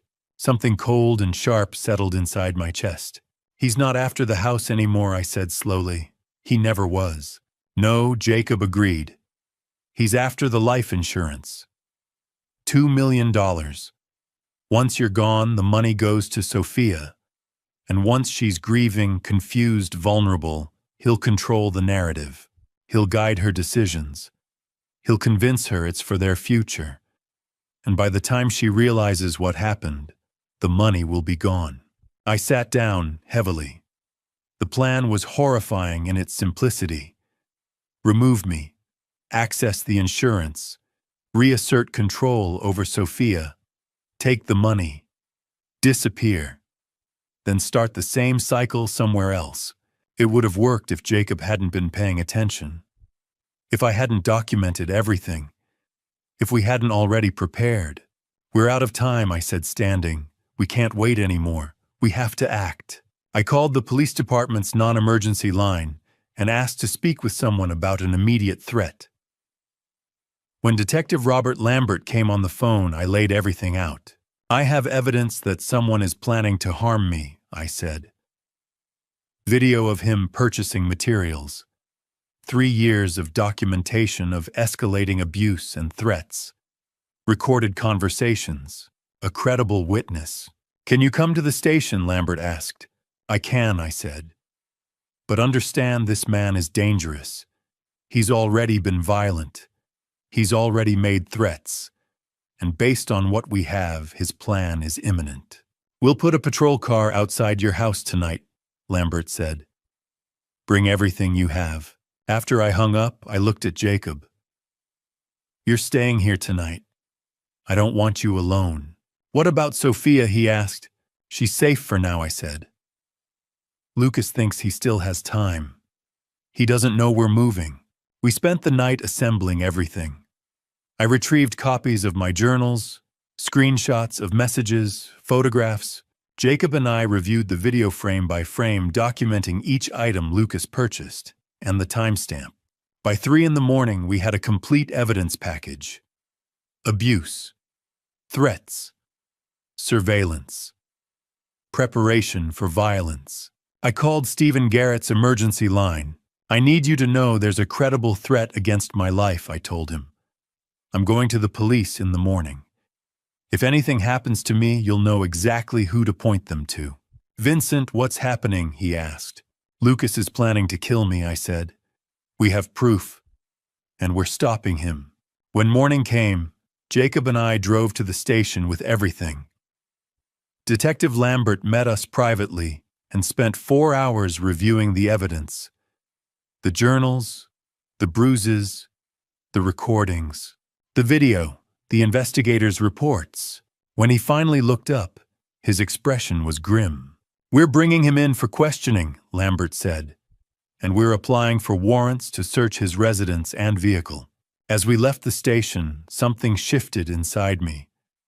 For 3 years, I had watched, documented, and waited, and Lucas had finally revealed himself completely. He'd escalated past the point of return. He'd shown his true face, and now at last, the system would see it too. The detective came to my house the next morning. Albert Kingston was a man in his mid-40s with the kind of face that had seen too much and forgotten nothing. He spent 2 hours reviewing everything, the journal, the photographs, the video Jacob had recorded, the surveillance reports. When he was finished, he sat across from me in my study and said words that turned my blood to ice. Mr. Ashford, we need to take this extremely seriously. Based on the evidence you've provided, your son-in-law fits the profile of someone planning something catastrophic. What do? I asked. We're going to maintain surveillance on him, Kingston said. We're going to monitor his movements, his communications, everything. But Mr. Ashford, you need to protect yourself. Don't be alone. Don't accept food or drinks from him. Don't let him get close to you. And if you see anything unusual, anything at all, you call us immediately. Do you understand? I understand, I said. After Kingston left, I sat in the silence of my house and understood something fundamental. Time was no longer abstract. The danger was no longer theoretical. It was imminent. It was real. It was happening now.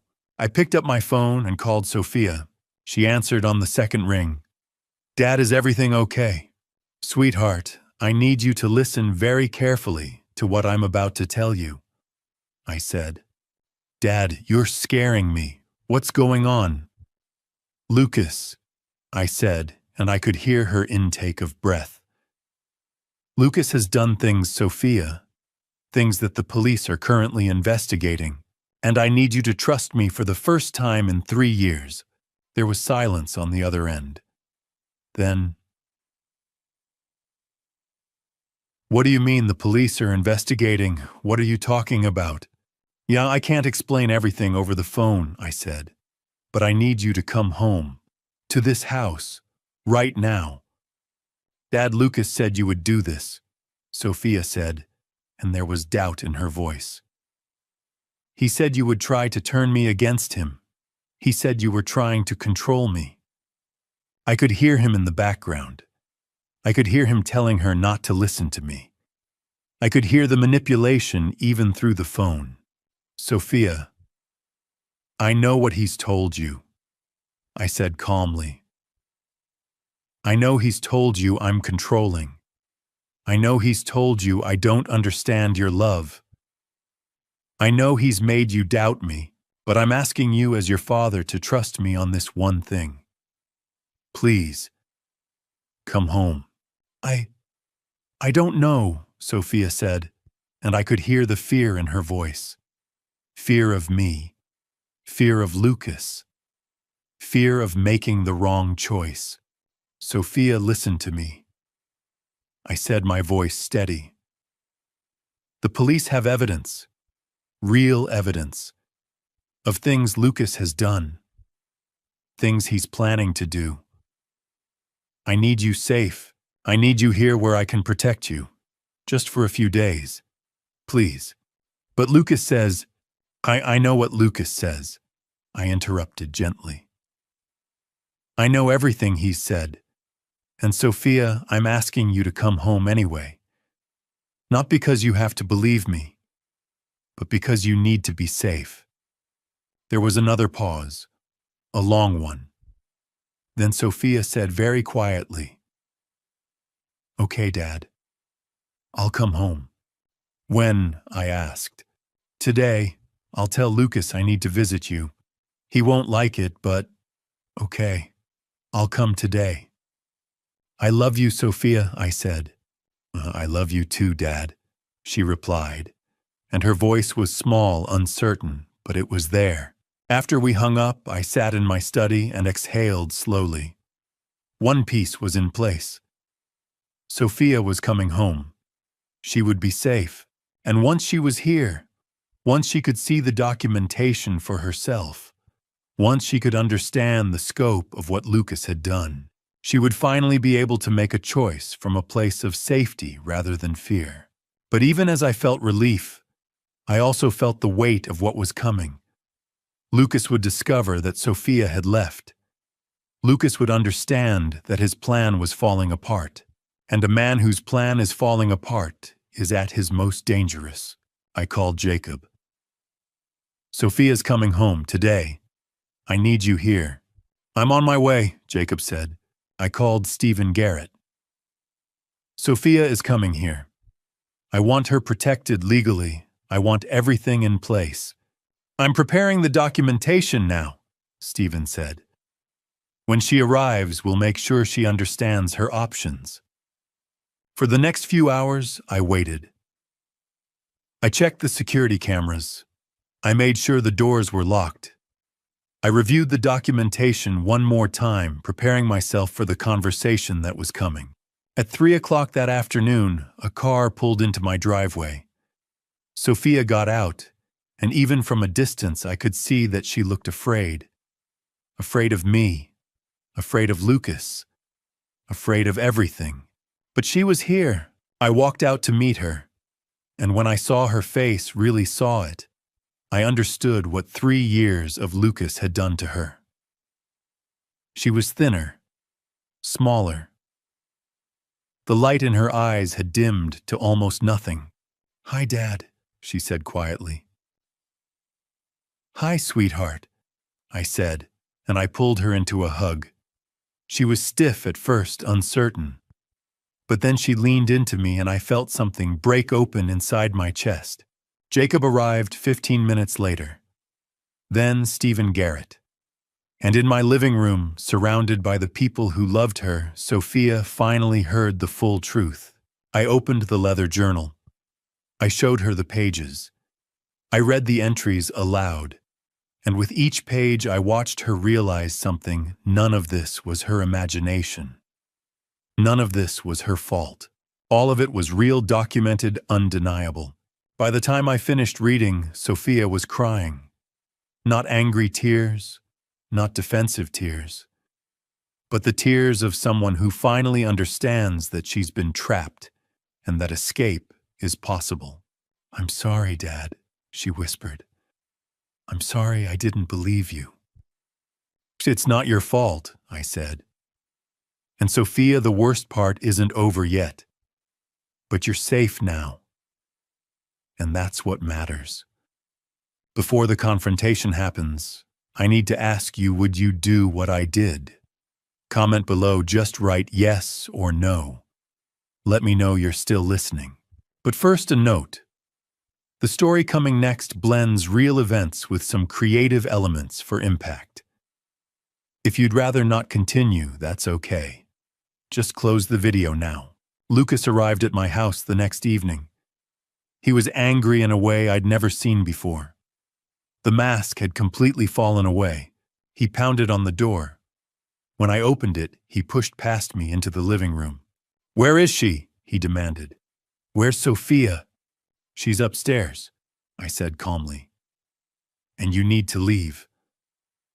"She's my wife," Lucas said, his voice rising. "You're filling her head with lies. You're trying to turn her against me. Give her back to me." "Sophia is staying here," I said quietly. "And you're going to leave now." Lucas's face twisted with rage. "You don't understand what you're doing, old man. You think you're protecting her. You're destroying her. And you're destroying me. That's not going to end well for you." I didn't respond. I just stood there watching him understand that manipulation wouldn't work anymore. That intimidation wouldn't work either. That he'd lost.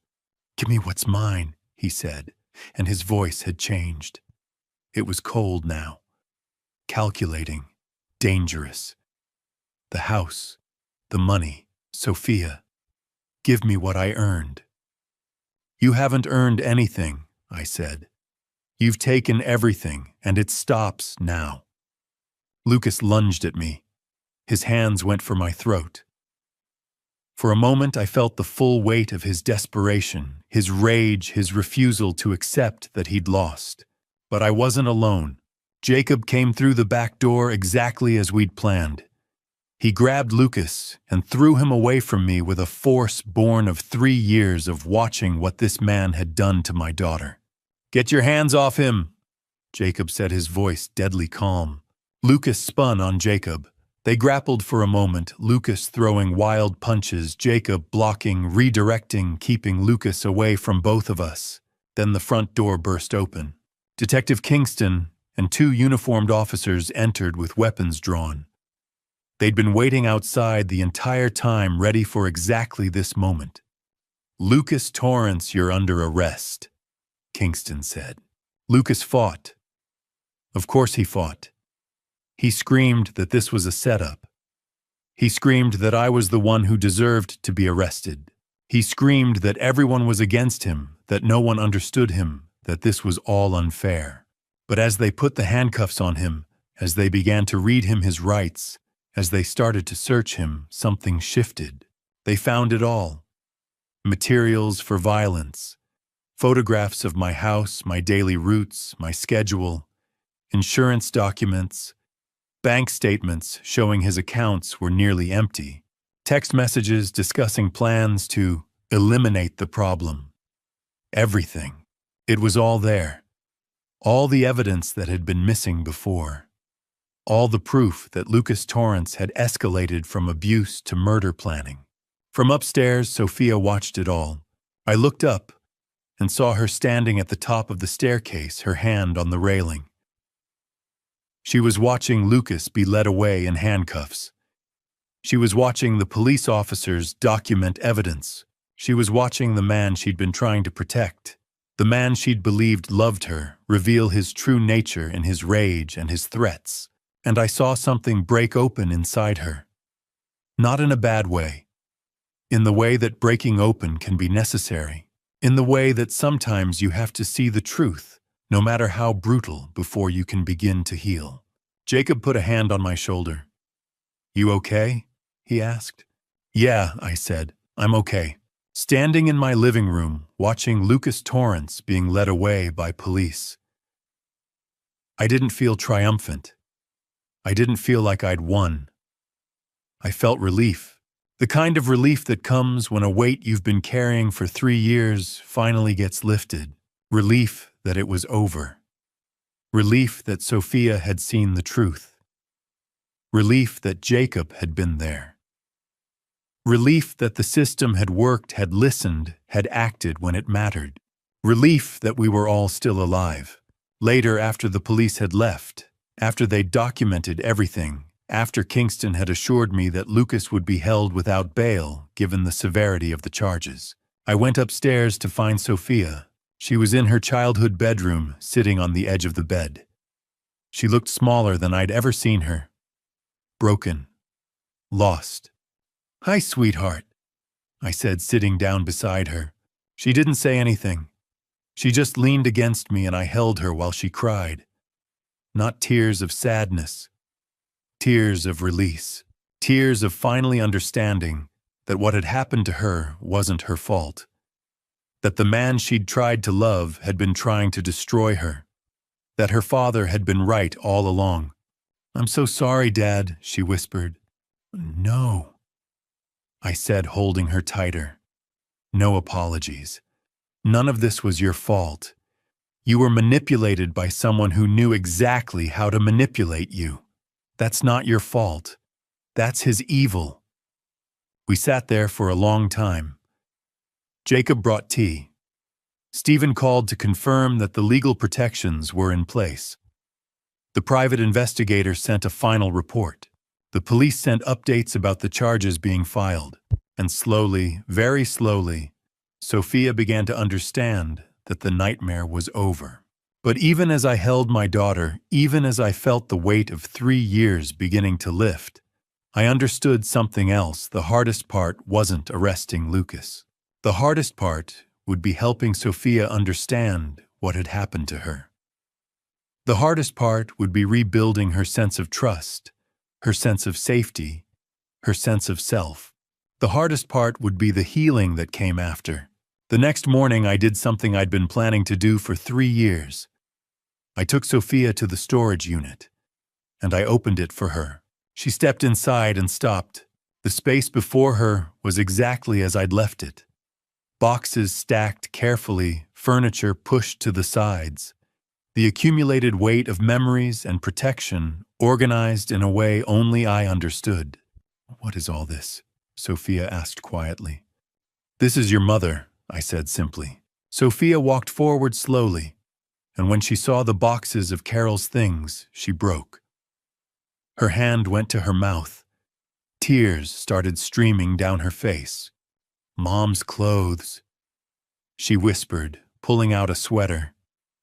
It still smelled like Carol, like lavender and the particular scent of someone you love. "Dad, why didn't you tell me you had these?" Because I was saving them," I said. "I was saving them for you, for a moment like this." Sophia held the sweater against her chest and cried the kind of cry that comes from deep inside, from a place where loss and love are the same thing.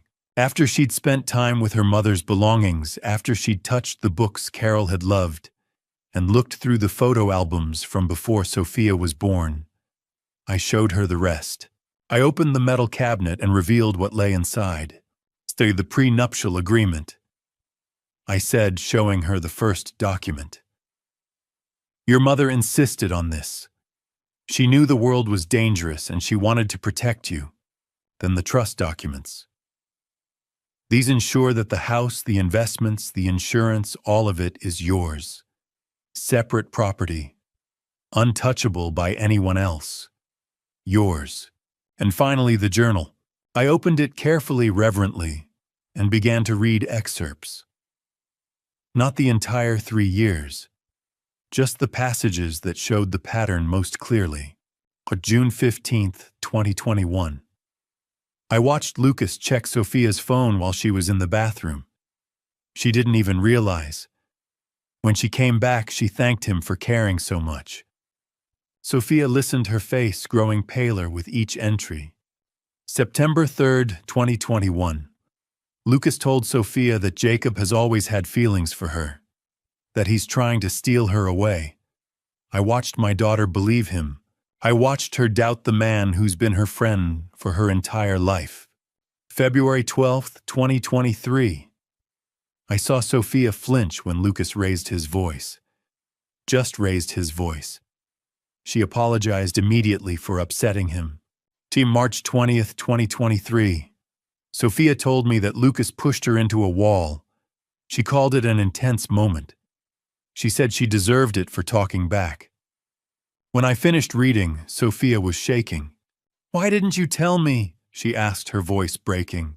"Why did you wait?" "Because you wouldn't have believed me," I said honestly. "Lucas had already convinced you that I was the enemy. If I'd confronted you with this documentation, you would have thought I was trying to manipulate you. You would have clung to him even tighter. But I was suffering," Sophia said, anger mixing with the tears. "I was suffering and you knew." "And I know," I said. "And that broke my heart every single day. But I also knew that the only way to save you was to document everything, to be patient, and to wait for the moment when you could finally see the truth on your own terms." Sophia raged then. Not at me, at Lucas, at herself, at the years she'd lost, at the lies she'd believed, at the version of herself she'd become under his control. She raged for an hour, and I let her. Because rage, when it's directed at the right target, is healing. When the rage passed, I showed her the letter. It was in Carol's handwriting, sealed in an envelope marked, "For Sophia when she needs her mother most." Sophia opened it with trembling hands. "My dearest Sophia, if you're reading this, it means something has gone wrong. I've left this letter with your father because I know him. I know he will protect you with the kind of love that doesn't demand gratitude, doesn't ask for recognition, and doesn't give up even when you push him away. I need to tell you something important.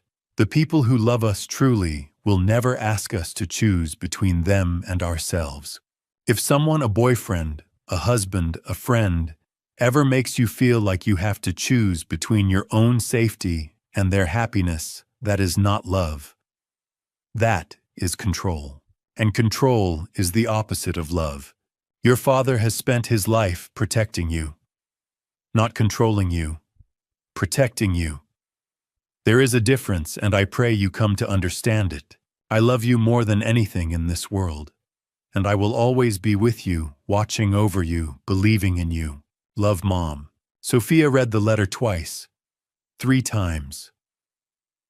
By the 4th time, she was sobbing, not in anger, but in understanding, in gratitude, in the realization that her mother had known, that her mother had prepared her father for this moment, that even in death, Carol was protecting her. "Ma, she knew," Sophia whispered. "Mom knew that something like this might happen. She knew the world," I said gently. "And she knew that love without boundaries could be dangerous. So she made sure you would have protection. Legal protection. Financial protection. And a father who would never stop fighting for you even when you hated him for it." That night, sitting in that storage unit surrounded by the evidence of 3 years of love disguised as documentation, Sophia finally understood. She understood that the prison she'd been living in wasn't her father's rules. It was Lucas's lies. She understood that the man she'd been trying to love had been trying to destroy her. She understood that her father had been right all along. And most importantly, she understood that love, real love, sometimes looks like patience. Sometimes looks like waiting. Sometimes looks like documenting abuse in a leather journal and keeping it safe not because you want to control someone, but because you're desperately, hopelessly trying to save them. The weeks that followed were the most difficult of Sophia's life. Not because she regretted leaving Lucas, but because she had to face what she'd missed, what she'd accepted, what she'd allowed someone else to do to her. She moved back into my house. She started seeing a therapist named Dr. Miranda, who specialized in abuse recovery. And slowly, painfully, she began the work of understanding what had happened to her.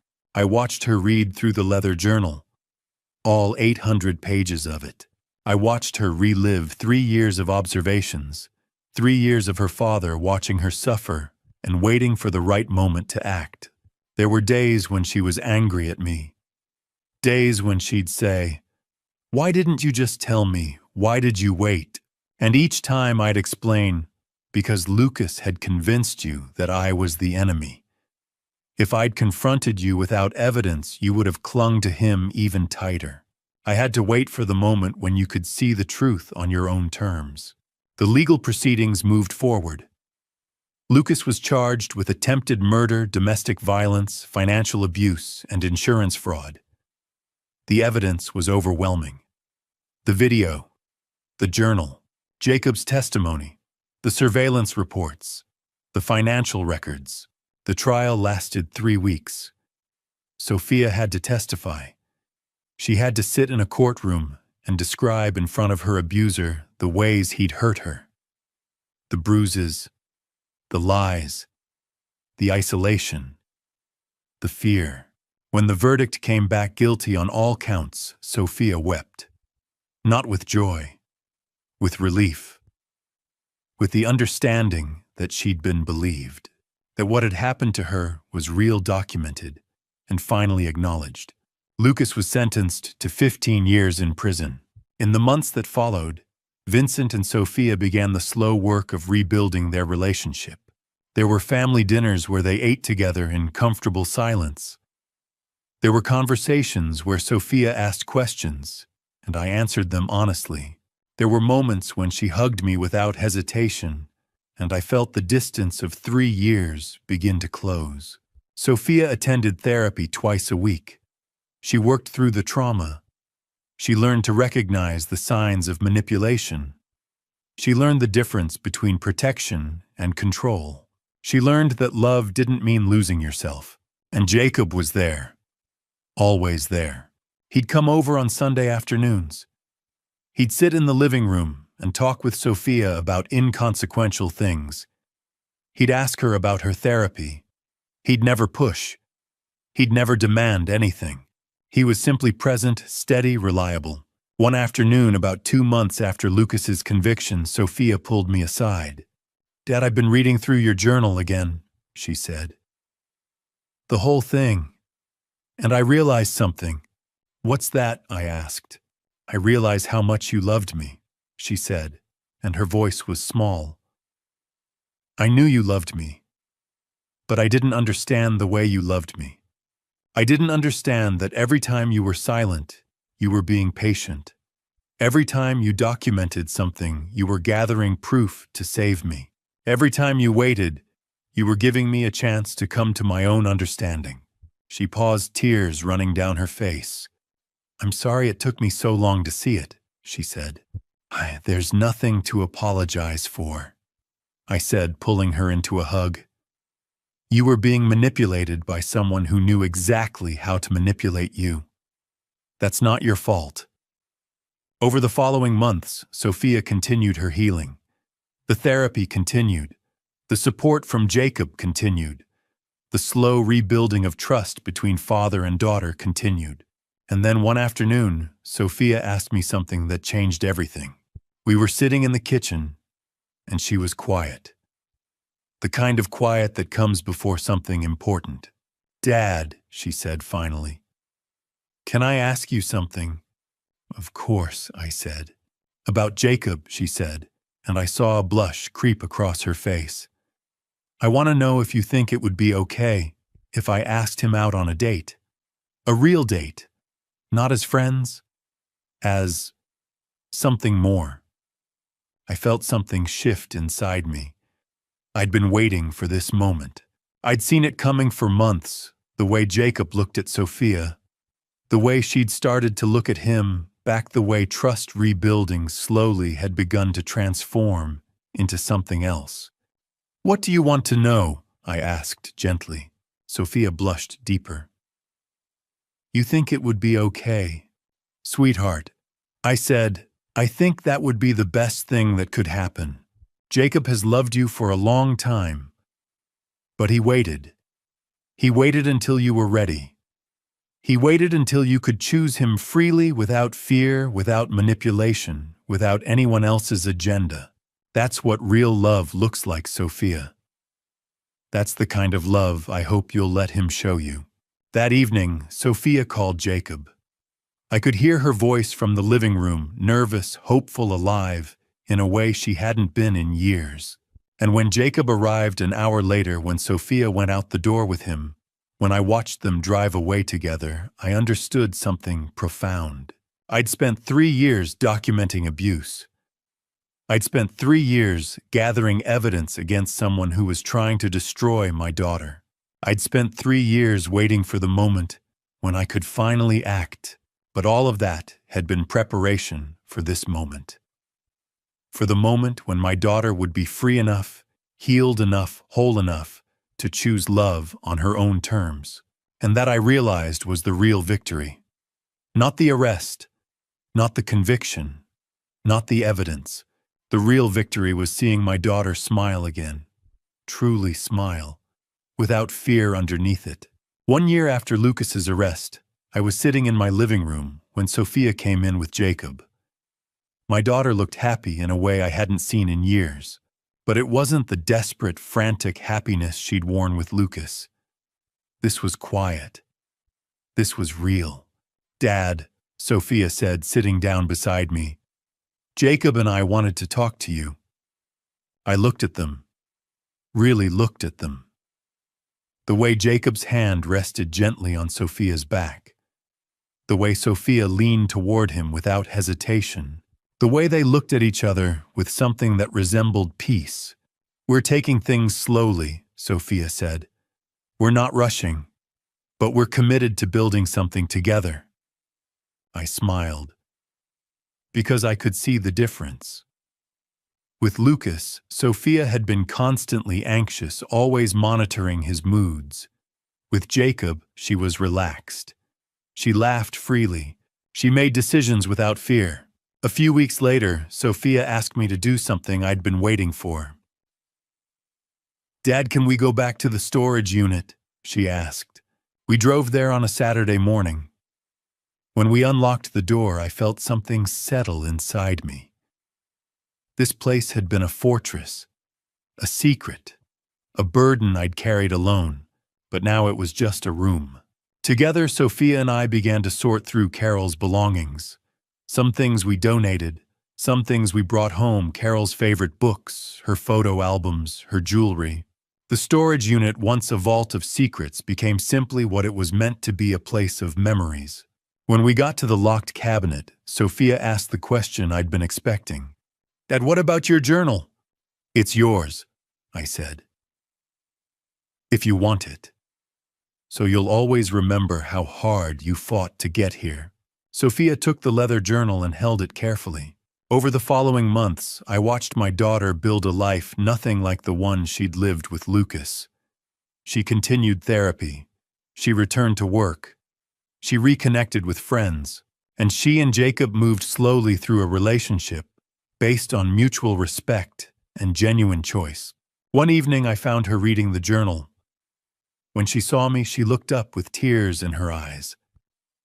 "I'm reading about the day Lucas first came to dinner," she said.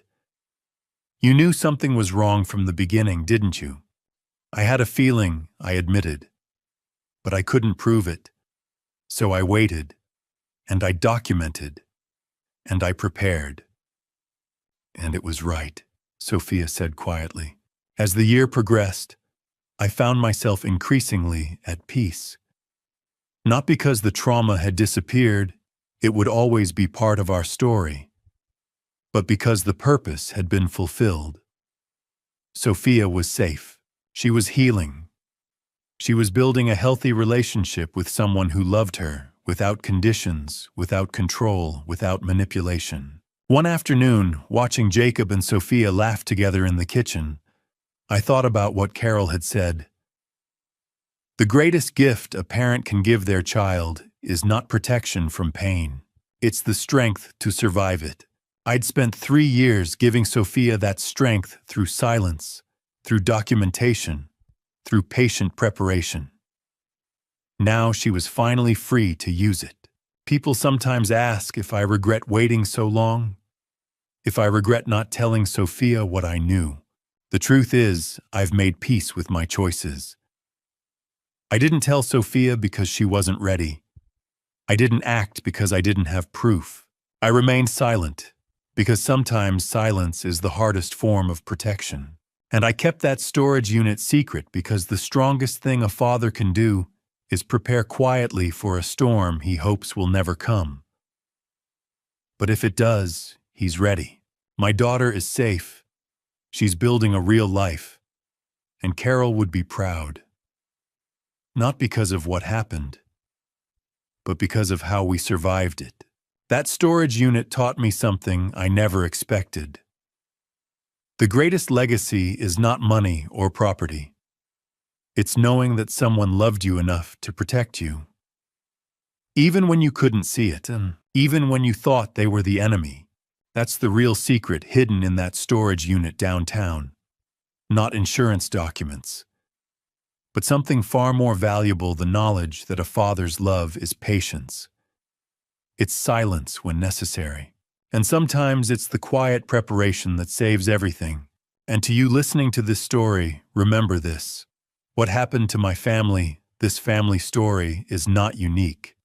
Abuse looks different for every person, but the pattern is always the same. Isolation, control, manipulation. And when that fails, escalation. I'm Vincent Ashford, and I'm telling you this family story because I made mistakes. I waited too long. I stayed silent when I should have spoken. I documented instead of acting sooner. Don't do what I did. Don't wait for perfect proof before you speak up. Don't let silence become your excuse. If you see abuse happening in your family, in your friend's relationship, anywhere, don't be like me. This isn't about dad revenge. This isn't about getting even. This isn't a dad revenge story designed to satisfy anger. Justice isn't revenge. Real justice is naming the truth out loud and getting help. Because dad revenge isn't the answer. Real protection is.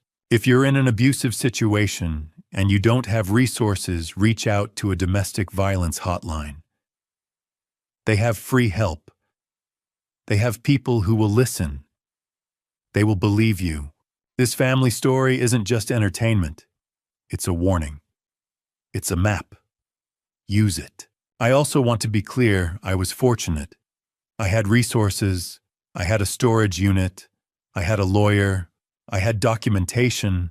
Not everyone has these things, but everyone deserves help. Everyone deserves protection. This is a family story about patience, about protection, and about a father's desperate love. But it's also a cautionary tale. Abuse is real. Abusers are calculating, and they don't stop on their own. If this family story resonated with you, please comment below. Share your own story. Subscribe to this channel for more accounts of survival and resilience, because your voice matters. And thank you truly, deeply, thank you for listening until the very end. Before we finish, fair warning, the stories coming next contain fictional elements crafted for educational purposes. They explore real patterns of abuse, manipulation, and recovery. If this content isn't right for you, please step away and choose something more suitable. But if you're ready to hear more, I'll be here. Take care of yourselves. 언제 왔냐고? 5시? 오늘 초밥 상사 했는데 100개 안 터져서 망했음. 택시 탔어? 어디서 하는데요? 상동이 어디지? 여기 다이소네. 주사위 소국토, 주사위 버스요. 그러니까 주사위로 뭘 하는 건데? 시장 방송이 재밌냐? 여행 방송, 시장 방송이 재밌냐?